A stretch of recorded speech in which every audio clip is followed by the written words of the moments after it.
পরোটা বানিয়ে দিলা তো। শোন, রুটি ছিঁড়ে খায়, রুটি আবার গোল গোল কেউ গোটা গোটা গোল গোল তো আর কেউ খায় না, সবাই ছিঁড়েই খায়। তা গোল হলো না ম্যাপ হলো না পরোটা হলো না লুচি হলো, তো দেখার কি আছে? দেখেই করো। সবাই রুটি তো ছিঁড়েই খাবে।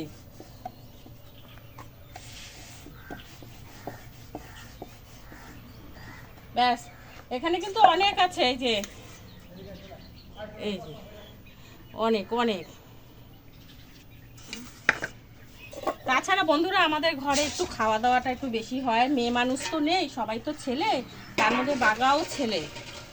বাগাকেও কিন্তু খাওয়ার মধ্যেই ধরি আমরা, আমাদের মতনই বাগারও কিন্তু সমপরিমাণই মানে খোরাক লাগে। হ্যাঁ, মানে আমাদের ঘরে 5 জন, মেয়ে আমি বাদ দিয়ে বাকি 4 জনেরই মোটামুটি লাগেই খাবার। ছেলে মানুষ এখন খাবে না তোর কখন খাবে, পরে পরবর্তীকালে তো আর খেতে পারবে না বয়স হয়ে গেলে, তাই এখন আমি ভরপুর খাইয়ে তাগড়া করে রাখি। বন্ধই আছে।